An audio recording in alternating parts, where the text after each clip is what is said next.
Welcome to the Scale with Strive podcast, a place where you come to listen to some of the world's most influential leaders within the SaaS industry. I'm your host, Dylan Hoyle, and today I had the absolute pleasure of meeting with Drew Ganther. Drew is the VP of Sales at Grip Security, a company who are disrupting the identity management space. It was a fantastic conversation, with some of my key takeaways being his approach when educating the market on a new way to solve a problem and the evangelism piece that comes with it, his approach on organizational and interpersonal dynamics, whether that be in deals or within your own organization, and finally, the importance of an effective channel strategy within the security ecosystem. Let's dive in.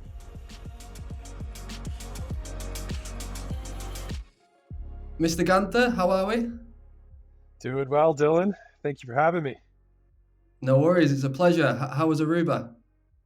Oh, it's fantastic. January is a great time to get away while everybody's trying to figure out what they're doing for the year. So it was an awesome time to unplug and ready to get back at it. Nice, good to hear. Well, Drew, it's a pleasure to have you on the Strive podcast. And obviously, we've known each other for quite some time. I had the pleasantry of meeting you face to face in Vegas in a casino a couple of months back. But I'll let you give the viewers a bit of an understanding of your background. Yeah, Black Hat's a great opportunity to do that. I'm the head of sales at Grip. Before this, I was a part of another startup that was securing network connected medical devices, another Israeli startup. So that was my first view into the Israeli cybersecurity innovation world, and got an awesome crash course there. And we were very successful, which ultimately landed me the gig I have now. Before that, I actually spent about 6 years in the channel working for a VAR, a value-added reseller, really aligning to a somewhat set list of customers that I regularly worked with to solve various types of problems that really gave me sort of a comprehensive view of how the organizational dynamics work within an IT and security org, and how that was evolving, right? How those relationships between security and IT and reporting structures and, how that was evolving. And ultimately, that's what drove me to want to subscribe to security as the focus of my career, as I saw that being the big opportunity area.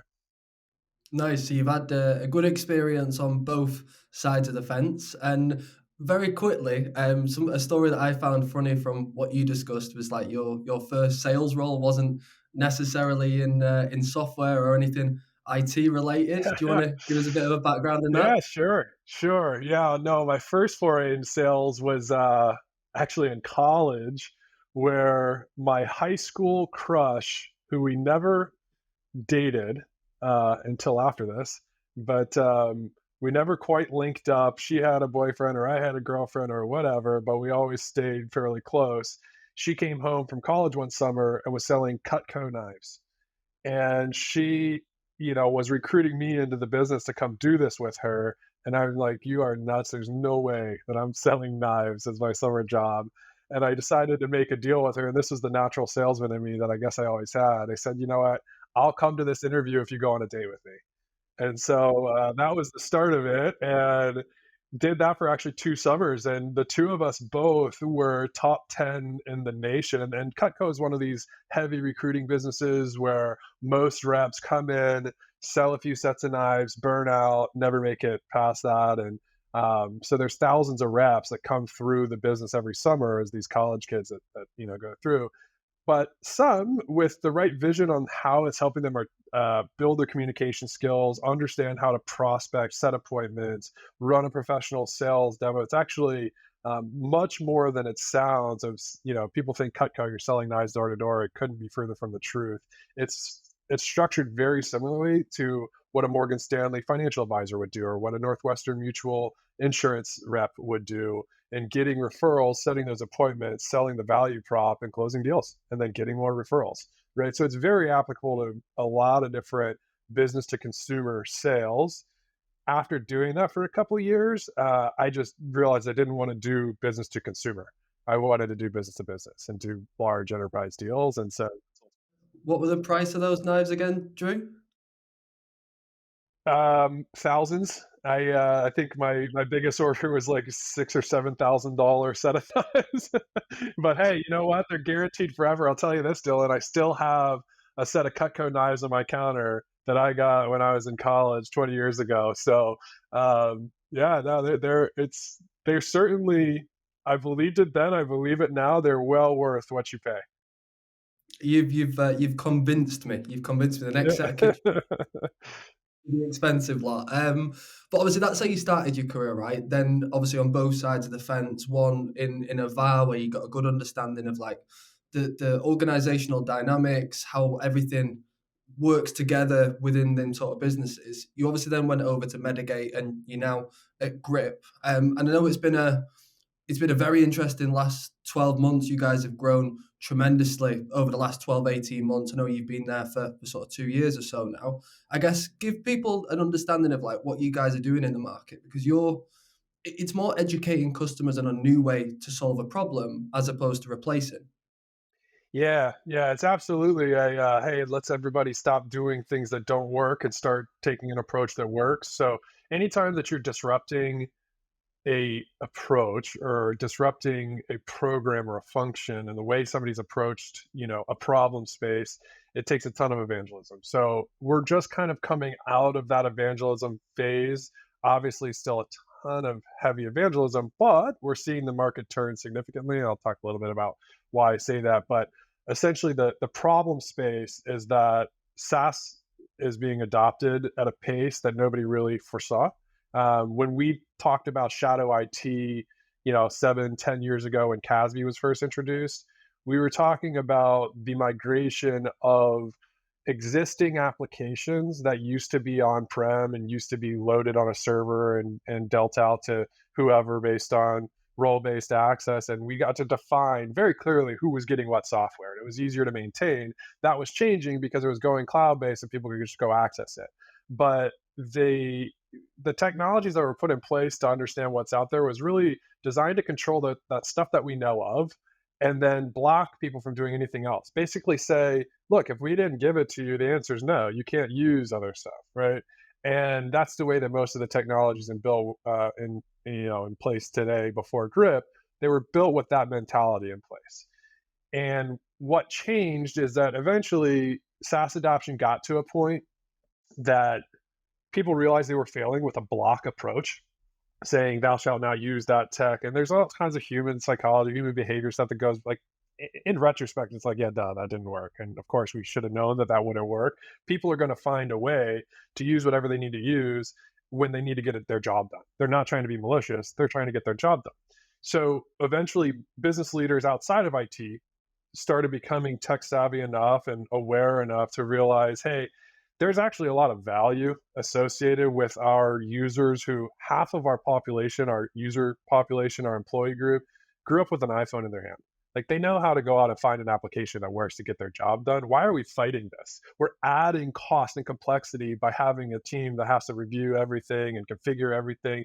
This is the SaaS world. It's built for people to easily go and get the productivity they need to ultimately drive competitive differentiation and innovation within our company to go drive the bottom line. There's value associated with business-led IT. So what you saw is this shift from the Gartners of the world calling it shadow IT, and that term still exists, and in certain contexts that exists, but you started to see the emergence of business-led IT. And this, it's the same problem. It's the exact same problem with a very different lens when you call it business-led IT, because they're trying to capture the fact that, hey, there's value associated with the business leading what they need to use to go be as productive as possible in getting their job done. Along with that change in naming convention of what the problem we're talking about is, we realized that there needs to be a different approach to solving the risk equation associated with that problem. If businesses are going to start supporting the business adopting whatever they want and supporting these outside of traditional process of approval, and if that's going to evolve, so should the tech that governs the risk associated with the business bringing the stuff in. And that's where Grip came to market to say there's a better way to do this. The network's a messy place to live, and not everybody even hits the network anymore. The work from anywhere approach, the work from any device approach makes it really difficult to just choke network traffic to figure out what everybody's using. So Grip takes an identity centric viewpoint into if they're using their corporate credentials to sign up for that application, they're doing so to support their job function. So we're going to look at the corporate credential, the ID to say, hey, this is my identity that I'm using to sign up for the service. Therefore, Grip will say, you need to know that this is something you should go manage. But it's not by taking the approach of let's block them from happening. Let's empower them to allow them to do it, but apply some automation to put the appropriate guardrails in place to reduce the risk. I'll kind of wrap all that up with like the mantra that we use is you don't put brakes on a sports car to go slow. You put brakes on a sports car so that you can go as fast as possible safely. And so everything that Grip builds is really to allow for a business to go fast as possible and adopt as much as they need to adopt to create competitive advantage and drive the bottom line. But you need to have those brakes in place when things get out of hand that you can pull levers to reduce that risk. Nice, good stuff. And it's a very similar situation to what a lot of founders or a lot of sales leaders or a lot of early stage reps are finding themselves in, is that the SaaS industry is typically used to solving a problem in one specific way. And then we've got to go with the evangelism piece of like the education, trying to educate customers that that's not the most efficient and effective way of solving that problem. There's a lot more that goes into it, hence a solution like Grip. I guess with the evangelism piece, what were some of the key either surprises or struggles that you found earlier in the journey? Like, what were the key learns from those struggles? I don't know that it was a surprise, but it is a constant struggle that I think a lot of sales leaders deal with this, and it's a more of a macro level problem with our industry as a whole. Is that we think that if we sell to the executive, the CISO, that that person's always going to think strategically. They're going to be, very business minded, and it just isn't the reality. Not all CISOs are business minded, and so the big challenge is figuring out who should I be selling to, right? Like who is the right persona, and it's not always the right title, and trying to understand who within any given organization understands the importance of aligning to the business and reducing the friction between security and the business, not just for the sake of kumbaya, but for the sake of increasing the support for the function as a whole, for the programmatic, like what am I building from a security program perspective? And when I reduce the friction with the business, not only does that give me support for the Grip, business-led IT ordeal that I'm trying to push forward, it actually builds bridges to help get support for all the things I want to do for my program. When I can find that individual that thinks that way, we have a home run, but the challenge is that that's not always the CISO. So how do you put together an evangelism plan that you're making sure you're finding your right market, your right audience, that you need to get that message across, that there's a way to do that and a very tangible way to do that? That's tough. And I think that's our biggest challenge is finding those people. And the way that you found that, is that a lot of trial and error, or is it a different approach that you guys use? No, it's trial and error. Unfortunately, it's brute force, it's activity, it's recruiting a sales team that's full of energy, ready to go, and just getting out into a ton of events and speaking engagements, and you just got this. I call it a macro level problem because everybody hits this where the CISO is an evolving role, I think, and like with the SEC making requirements, you have to have a board level security representative if you're a publicly traded company. That doesn't always mean it's their CISO internally, because maybe their CISO can't speak at board level. Maybe they don't really talk about business impact, right? So you just don't know. Nobody gives you a database to say these are the strategic CISOs and these are the tactical CISOs. Like you just don't know until you go.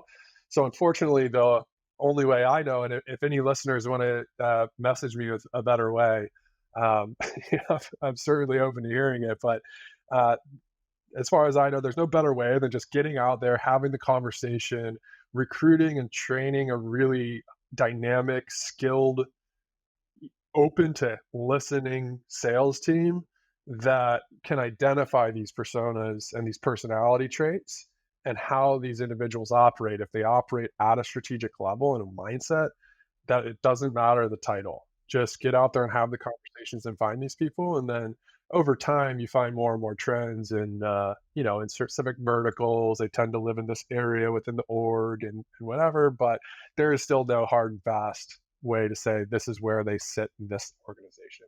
They are at every level, even entry level. You'll find strategic thinkers that are, I mean, Dylan, you're a great example, right? You're not super late in your career, but your strategic mindset. I work with a lot of recruiters, and it's rare to find people that will put the time into strategically aligning to what I'm trying to do and understand why a certain profile of seller is what I need to bring on. And so, uh, there's people that have been doing it for 40 years that can't do that. And that means they probably never will. Um, Same thing applies in a security org. There's brand new, fresh out of college strategic thinkers, and you just got to identify them and figure out how to empower them to make change, to impact change. Nice. I appreciate the plug there, Drew. And Hey, what you're talking about is obviously it feeds into like further defining the ICP. And a lot of founders and a lot of early stage sales leaders, they're constantly trying to define their ICP, understanding who's the right persona, what's the right industry, where are we going to gain the most traction. Obviously, Grip, you've managed to go for it all seed, Series A, landed Series B 4 or 5 months ago. Is it a case of like that ICP is consistently evolving? Is it still changing even now? You've got a repeatable sales model, or did you find this a year ago and you're sticking to it? um, I think ICP always has to evolve in every business. The more mature, I mean, if you look at a technology adoption cycle of these thought leaders, early adopters, the early majority, the late majority, and you look at this from like a marketing business case study of who's adopting when, I think that at each stage, you're going to have different revisions and refinements on your ICP. As you're later through those phases, you're going to better understand exactly who your ICP is, and you're going to be more strict about not straying from that ICP if you're going to invest resources one way or the other, right? When you're early on, you've got to be very open to whatever your theory on your ICP is. It's not a scientific law. Like you don't know until you've got a great idea, but you need to go validate your mentality and make sure that you're on. If you don't have that mentality, uh, you're at high risk of driving the business too far down one direction that you can't recover from. So we've been very fortunate that our ICP has come into focus. What got me really excited about coming to Grip is that the TAM, the total addressable market, was, a lot of companies will say, oh, it's like unlimited, and investors hate that. It's like saying you have an unlimited TAM. It's like you don't know what your TAM is. You can't say you have an unlimited TAM. Grip is as close as I've seen because SaaS is so pervasive. I would challenge people to say, like, okay, if the TAM isn't unlimited, show me the business that doesn't have a problem with SaaS sprawl and business-led SaaS adoption. And there are a few, right? There's some like air gap networks that are super locked down on everything, and three-letter organizations, and there's plenty that don't really fit. But for the most part, we have a very, very broad total addressable market, which is fantastic from a valuation and a future growth potential perspective. That presents a problem for identifying your ICP, right? But the last company I worked for, we knew exactly who our ICP was from day one, and it drove easy alignment and easy what should we do. We knew exactly what to do from a very, very early stage of the company. That's unique. But it hurt the valuation long term because our ICP and our TAM was shrinking, right? So anyway, I took this job to see what it looks like and to take the challenge from the opposite spectrum, which is great. Since starting, the ICP has really become, at this point, I define it as any heavily regulated industry. If you're a business in a heavily regulated industry, then you fall within our ICP.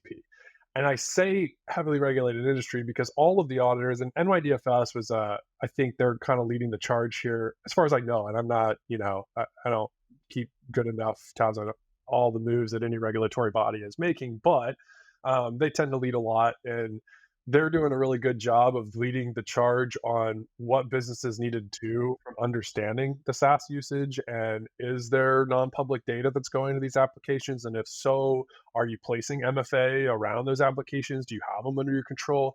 So because the regulatory bodies are starting to put more and more of their take on how should a company control and govern the use of business-led SaaS, that lends itself to driving budget for grip, right? So if you don't have regulatory concern, it's cool tech, right? It's a better way, it's a cooler way to do something maybe you're already trying to do and you have technology in place. In a bad economy, people aren't really looking to buy cool tech.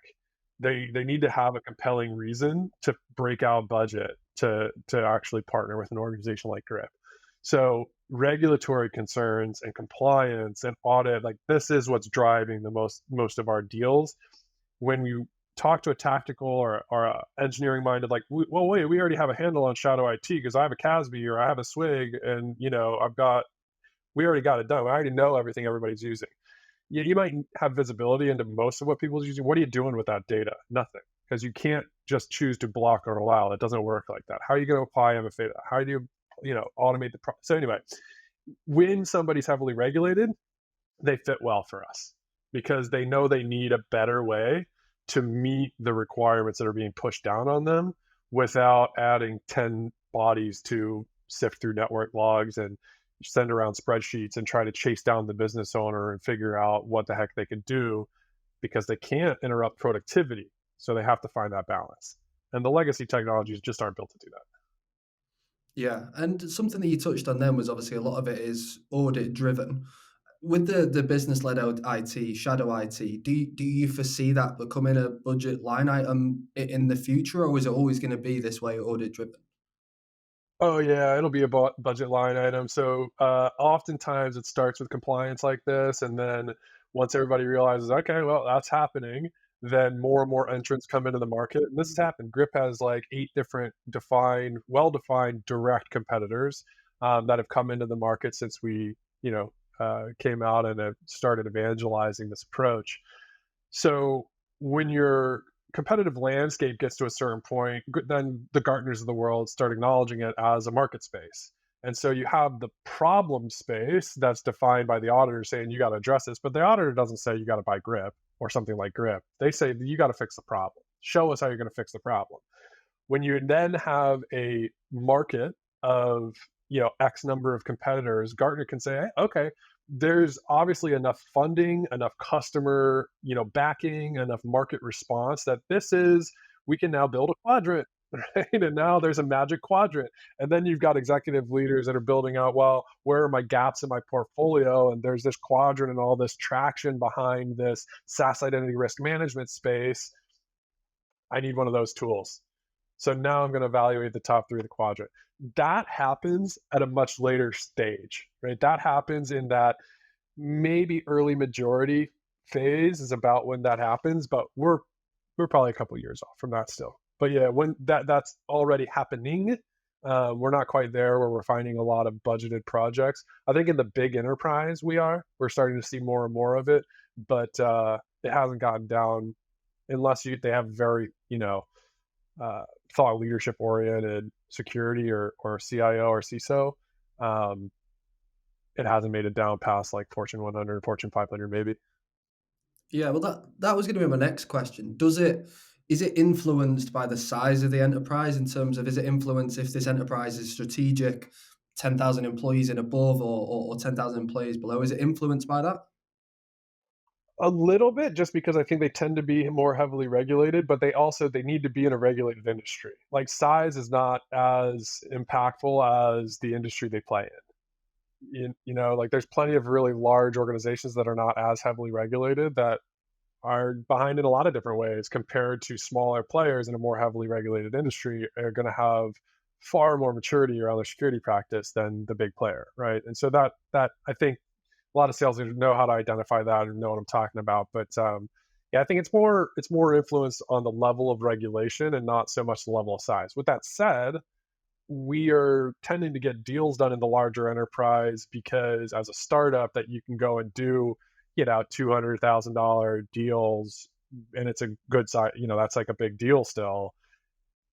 For a large enterprise, that has say 15, 20,000 people, to break out a couple $100,000 as like your hey, let's try this for a year and see if we can be successful at that. And then if we can see value, then great, we'll pay the real price. And you can still do a lot of that, right? And that's where, um, in the past couple of years, we've been doing plenty of that, like partner with us at a lower price and set the expectation that eventually we're going to charge you more, but let's work together to really set best practices and make change. Um, we have the luxury of being able to do that as a startup. I think that that's changing fast with the expectations that are put on Grip, and that's all good. But that's that's part of the maturity cycle. Yeah, yeah. And it feeds back into one of your, I guess, superpowers, Drew, right? One of your superpowers is that you always operate with a certain level of integrity in absolutely anything you do, whether it's relationships, whether it's any business proposals, you're always acting with like extreme integrity. I imagine in the earlier days as a startup, with particularly with Grip, you're in a situation where you're meeting a huge amount of clients. Some are a fit, but a huge portion of them aren't a fit, and you're having to have those difficult conversations where it's like, we're probably not a fit right now. How do you manage that? Because I imagine it's a little bit sometimes demotivating to do so much at the top of the funnel and it doesn't Yeah, necessarily materialize. it's not demotivating if you're approaching it the right way, and I think that because of the way that I view integrity is, I think it's important to define integrity. Integrity isn't just about being honest. Integrity is about knowing how to set appropriate expectations and when to insert expectations and when to realign expectations and knowing that you can deliver on the expectation. So the seller is in control of the expectation they set, right? And I think a lot of people think otherwise. A lot of sellers think I have to sell enough features or enough value for them to get over the hump on the value of the product I'm putting in front of them, and they get ahead of their skis on promising things that the product's going to do because they don't know any other way to sell to the person in front of them. When you're that early on, you don't need a ton of customers. You're looking to get your first 10, 20, then your first 50, then your first 100 customers. When you're talking about getting your first 5 to 10 customers, you shouldn't be selling a feature set that's beyond your skis. You should be selling your vision on the features that you think are the right features based on what you're hearing, but you need to be very open with your prospect on where you really are. And you wouldn't get funded and you wouldn't be at that A round to scale to even build a sales team if you didn't have something of value. So you're selling the something of value that you know you can nail, but really what you're selling is the vision of what can we do with that something? Like what are we building on this? What's the vision of the product? And I'm selling a partnership. What I'm trying to find is I'm not finding people that care if I have this feature or that feature. I'm finding thought leaders that really understand the value of the disruption that Grip is bringing to market and how needed that is across all industries. And when I find that those people that are excited about the disruption that Grip can make and want to support the evolution of how they and their peer group can address a problem, now I've got the right person. I don't have to sell them features that we don't have. I'm selling them the opportunity to also give us advice that we're going to take and we're going to bring it to market. And I need to just ask them, by the way, I need some money because yes, we are in business to make money. And if I can't give the investors what they want, then how am I going to get more money to build the features that you're asking for, right? So it's more about having a business discussion at that early phase and setting an appropriate expectation that this is a partnership. We want your feedback. We're not there today. I'm not selling you a bag of goods. I'm telling you, like, test it. Like every single early stage company, I, one of the things that I look for when I go to a startup is how easy is it to do a proof of value? And if it's not easy, like if you can't do a proof of value for every customer before you bring them on board, I'm not interested. I don't want to have a misalignment on how somebody may have interpreted what they thought I said or didn't say. Like they need to test it and know exactly what they're buying from the today. And then they need to buy into partnering with us for tomorrow. Yeah. And it sounds like you obviously understand your value prop and the feature set to a certain extent where you can really like you can get into the mindset of the individual buyer and you can really understand your value proposition through the lens of what that buyer is looking at. How important is that in them sort of scenarios? It's paramount. I think that that's why I've been as successful. Like that's what's made me successful is uh, a level of empathy that allows me to really speak to the person that I'm selling to at where they want to be spoke to, right? Like how they want to be communicated with, how what type of value are they interested in, and that's different across all people, right? And I know there's not just one type of value stream that grip sells. When you're changing an approach to a problem and you're programmatically shifting how a company should approach the problem of business-led SaaS, the problem's not going anywhere, right? This is like a rising tide. Like you're not going to stop the tide from rising. This is happening.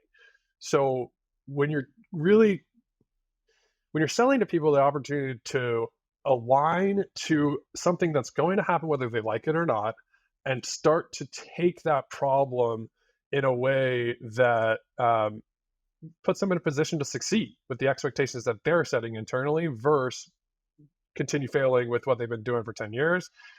um, you got to understand where that person fits within that value chain and what they care about. They may be the person that just, they're sick of responding to the alerts that say somebody's using an unsanctioned app and I'm going to shut them down, and then I get a help desk ticket that says why'd you shut me down, and then I got to reopen it back up, and I'm just playing whack-a-mole and I'm just so over it, and oh my gosh. Okay, well, I need to understand that that's their mindset, and I need to help them understand how we're just going to not have that same problem. Versus if I'm talking to somebody who shows me through the way they communicate and the questions they're asking me that they're a strategic mindset, and that same problem, what they care about is not the time they spent whacking moles.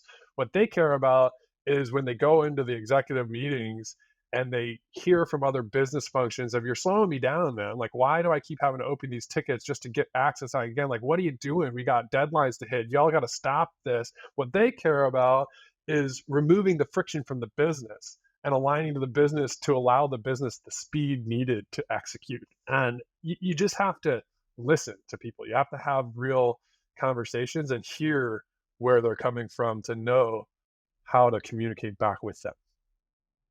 Yeah.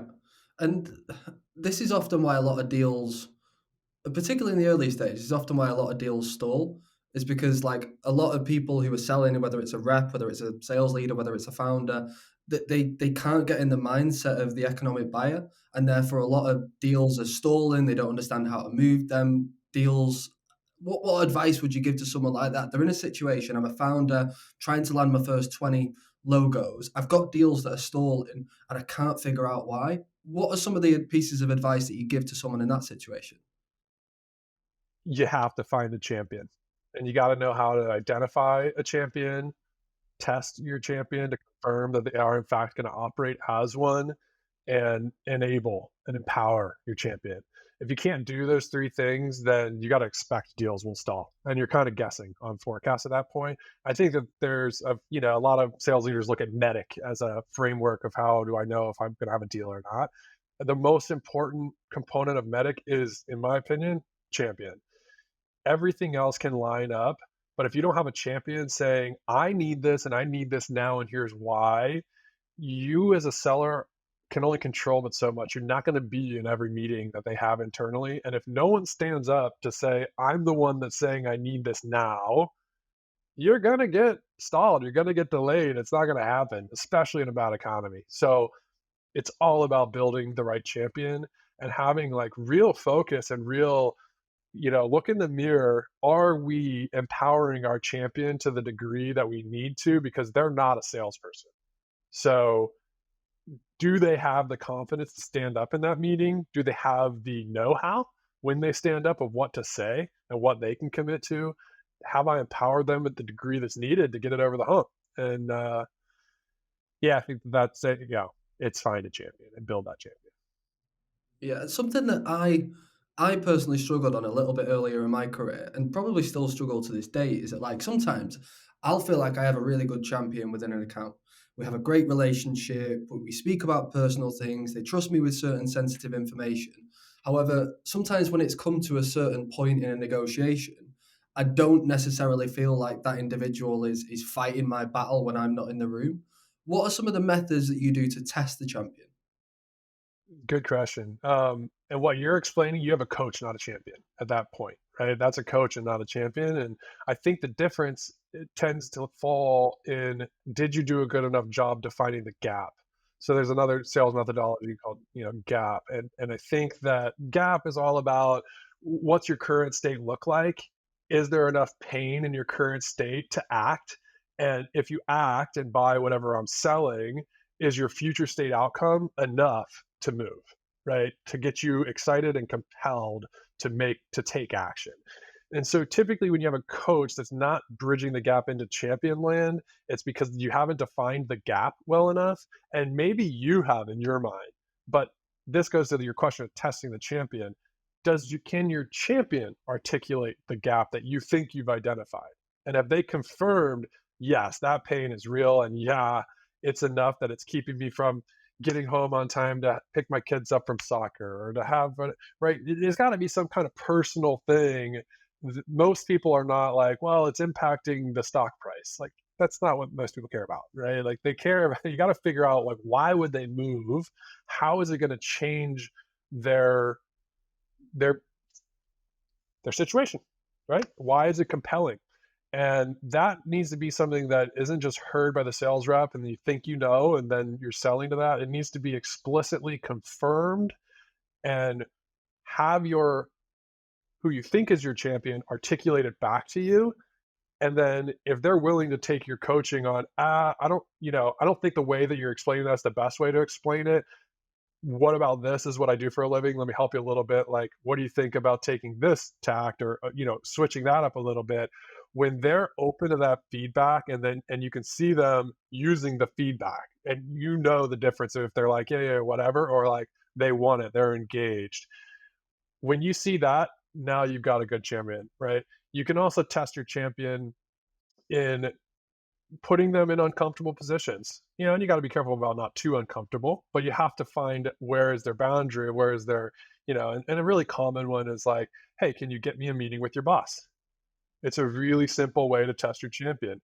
And if they're a coach, they'll say, oh, nah, I don't really feel comfortable doing that. Like, you can reach out if you want, but like, I'm not going to, no, I don't want to do that.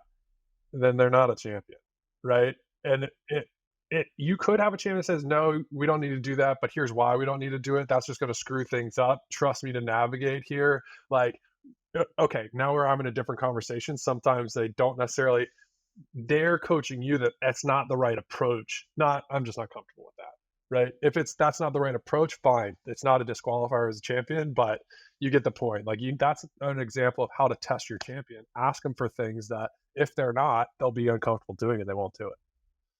So let's say we're in an account, and let's say we think we've identified a champion. We've gone to test that champion, and that individual turned out to be a coach.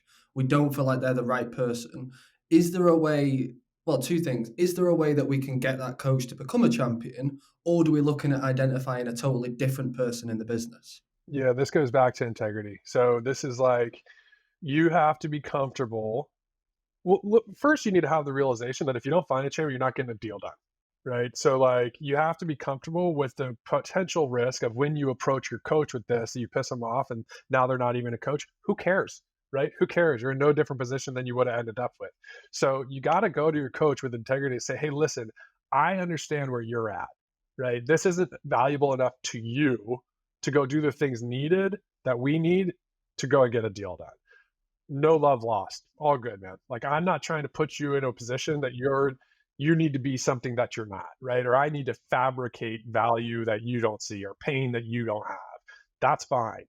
I do appreciate the relationship we've built, and like your willingness to share with me on how to navigate. So, who has the pain within your organization that you think is enough that they'd want to go actually, take action and like put their name on the line to go work with us and go solve this problem? Who is that? And just ask them directly, right? Like, identify when they're not going to be your champion, and it's, just reset, right? Reset and leverage the relationship that you've already had to say, hey, it's all good. No, I'm not mad at you. I got a job to do here. Can you help me navigate? Who is it? Who should I be, building up?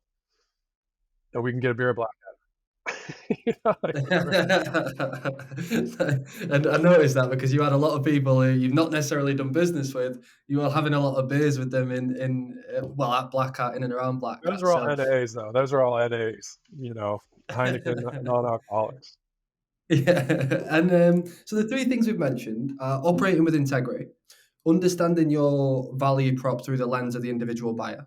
And then the last thing that we touched upon is understanding the organizational and interpersonal dynamics that make a deal move or stall, and then figuring out how to best position. I've known you for quite some time. I've placed a lot of people in your team, and I also know the feedback from what people in your team say about you. The common denominator is that you empower them, you trust them with a lot of information, you're transparent about what's going on in the business, you don't give them any BS, you tell them how it is, and you help them figure out a different type of way. Those three things that we discussed, a bit of a different tangent, but I guess how does that all translate into you being a leader? Because I imagine a lot of it is transferable. Yeah, it's all the same. Like it's the same skill set, I should say. It's the same mentality of what I'm trying to do and how I approach, running a deal cycle and closing a deal. I apply all that same stuff to how do I recruit, train, and develop a sales rep and coach them through navigating our own landscape, right? And so it's really just a matter of taking that same skill set and applying it through a different lens. And I'm not coaching a champion, with a sales rep. I'm treating them similar to how I would treat a champion.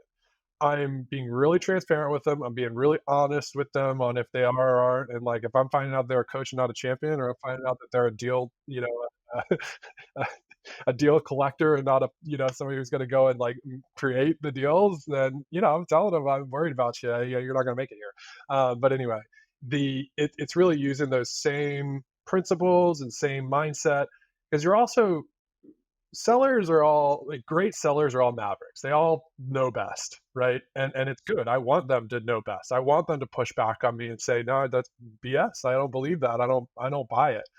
But as a sales leader, I need to create a repeatable, scalable function, right? And so in order to do that, I do need people singing the same song and approaching it at least within certain guardrails. Nobody has to be the same, but within certain guardrails, they need to subscribe to these are the guardrails and like this is what we do. And so I have to sell them on operating within those guardrails. And so that's I use the same like sales the same sales acumen that I would apply to a prospect, I apply to my own sellers, right? I know that I'm selling them on doing their job the way I'm asking them to do their job, or having the motivation that they should have to take advantage of the opportunity in front of them, and all of those different things that is not that different than selling to a prospect.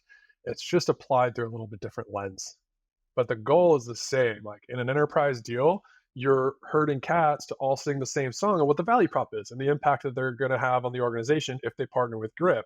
Same thing here. I'm bringing everybody together that has different experience and different walks of life and different approaches to how they think it should be done. And I'm saying, oh, that's great and fantastic. Thanks for the feedback. Everybody get your ass on board. This is how it needs to go. And it's not just about whether you're right or wrong. It's about the value of having everybody moving in the same direction, dancing to the same drum. Because when you have that, again, doesn't matter if you're right or wrong, or if a little bit of this and a little bit of that would be better or worse or whatever.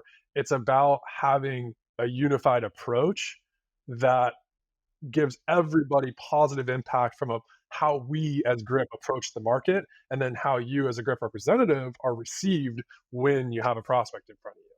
So, when people really understand the power of that level of teamwork and willingness to buy into a process and a culture, then good things happen.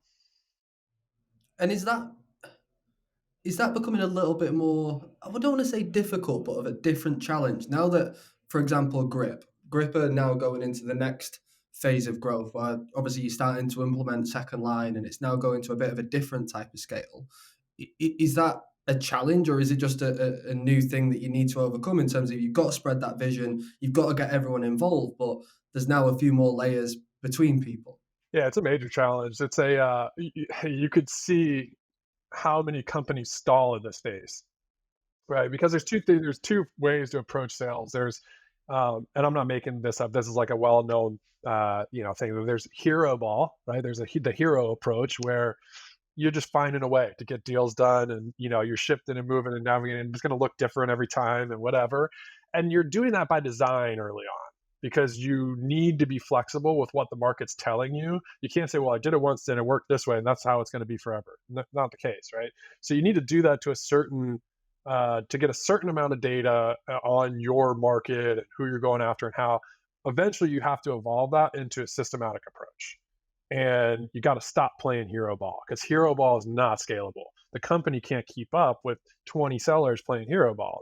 It'll all fall apart. So at some point you have to make the transition.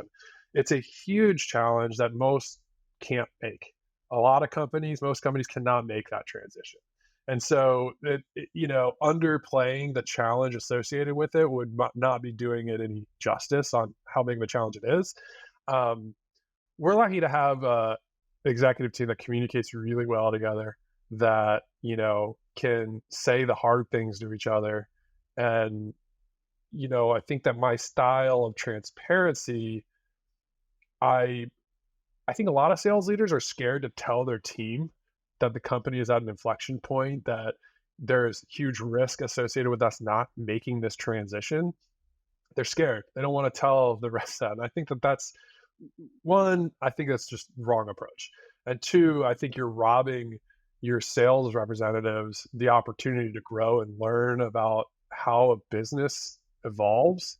That you just doing no one any favors of doing it. So I think that my approach to being really transparent with them, it not only helps them get on board with why we need to, follow the process, but it also fosters an environment where they give feedback to the process that's well thought out. It's not just like complaining, right? It's well thought out that they're saying, hey, this sucks, this isn't working.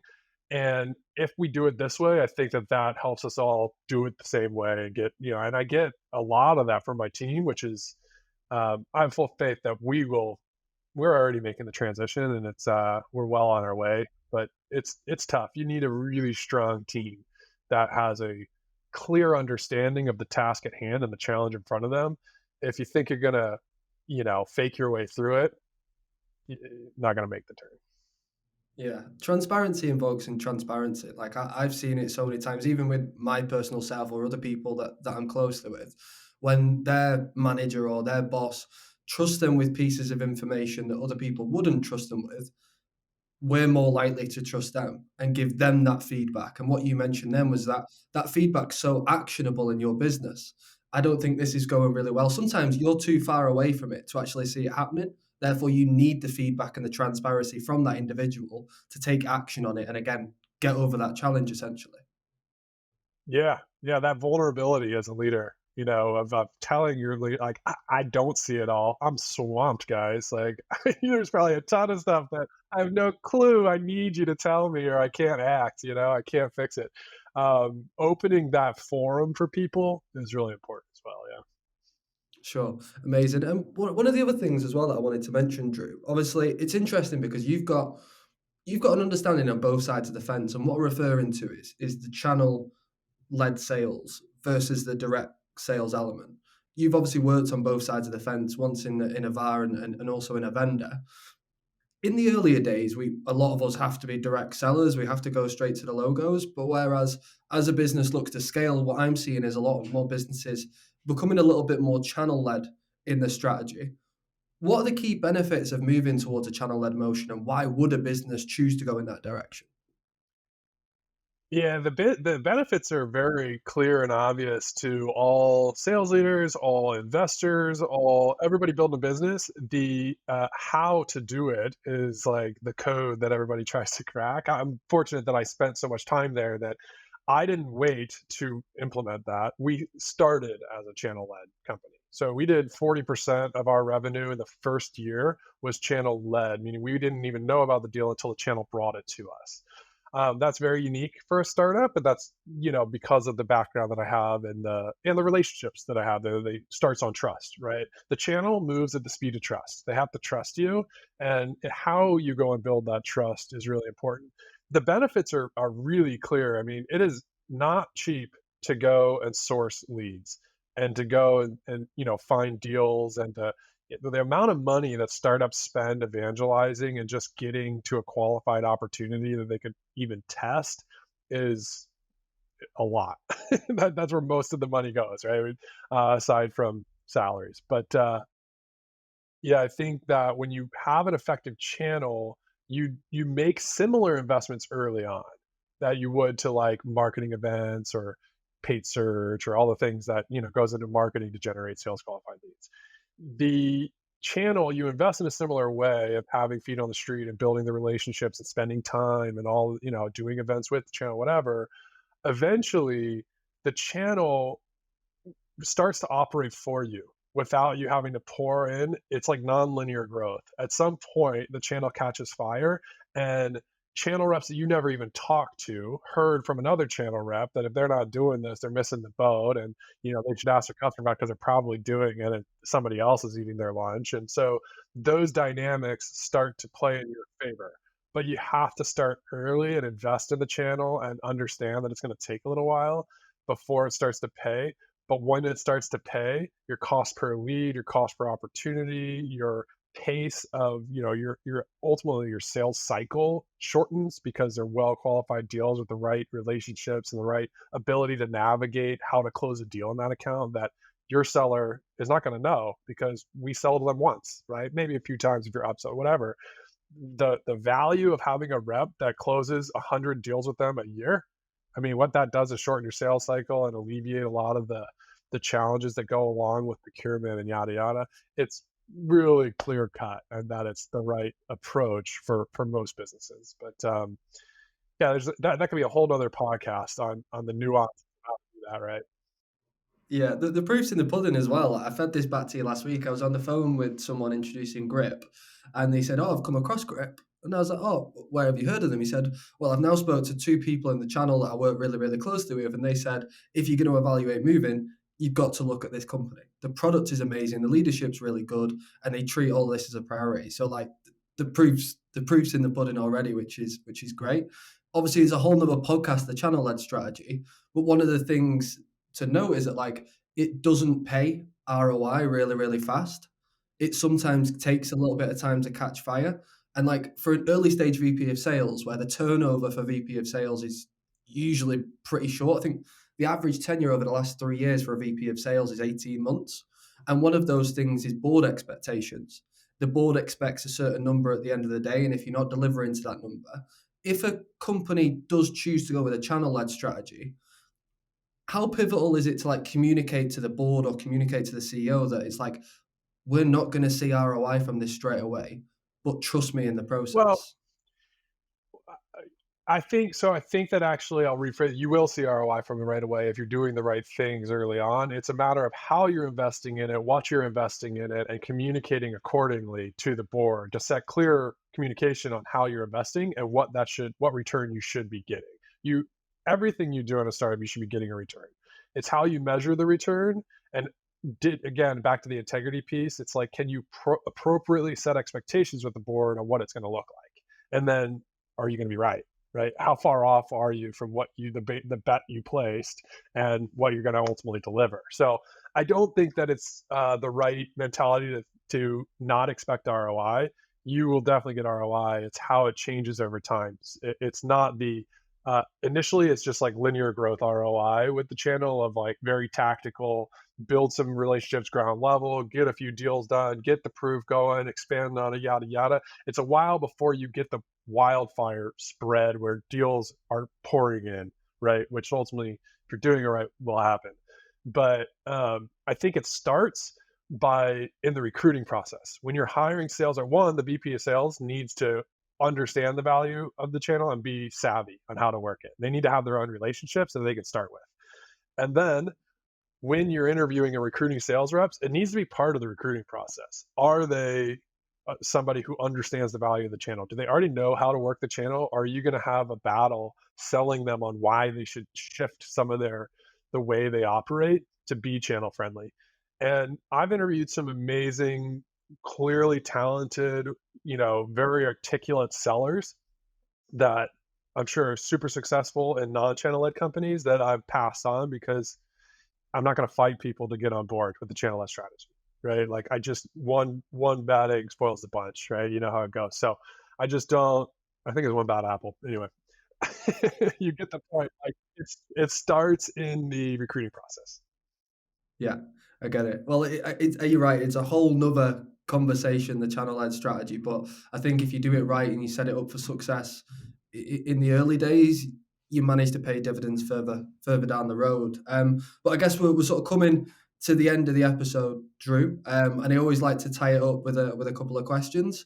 Um, let's say you were giving advice to a younger Drew who was just starting out in their career. What's the one piece of advice you'd give to your younger self? Oh man, one piece of I've advice I'd stumped give you. to my younger self. Yeah, that's a tough one. I think I've made some mistakes in my career that stem from a lack of patience with other people. So I think my biggest piece of advice would be to find a way to um, exhibit patience and display patience and grace to and that took, and I still struggle with it. Like it's just not in my nature to be patient. I'm very driven and urgent with everything, and so it's not in my nature. So it's something, you going back to Cutco knives. The biggest thing I learned and took from that, aside from a structure of how to build, like that, really the most important thing that I gained is how to control my emotional response to rejection and how to stay driven amongst rejection. And that's something that was just amazing to learn at that stage of my career. If I also learned at that stage of my career how to display patience when it's negatively impacting my bank account, um, there would be there would have been some strategic missteps that I would not have made. Right. So yeah, I think patience is interesting because it's got to be a balance with urgency. You got to display urgency, beat the drum of urgency, inject it everywhere, while also offering patience and grace. And that's a balance that's tough. But if I had started earlier in finding that, I think I'd be even better off than I am now. As an A player, it's sometimes difficult to understand that not everyone's going to be on your wavelength, and you've got to give patience to that. And last question, what's the best piece of advice that you've been given from one of the great leaders that you've been mentored by? Customers respect being pushed. So when I came out of the channel into the startup world, I was a little too heavy on managing the relationship and give them time and give them space and it'll come around, but you don't have the time for that necessarily. And what I learned in starting to adopt what Tyson Hempel was my head of sales. He runs sales. He's a CRO at Hunters now. What I learned from Tyson was injecting a level of professional press to get a deal done where your natural tendency is to think that the customer is going to be really uncomfortable with it. With a customer that's going to buy anyway, they respect that you've got a job to do. And if they don't, they probably weren't going to be a customer anyway. There's a time and place to give people space, right? And you have to be smart about how you do it. But I adopted like an understanding of real executive leaders in these big companies. They have a sense of urgency as well, and finding a way to harness that and press in a professional way. I mean, that was something that I had to learn at my last gig, that when I really cracked that code, things took off.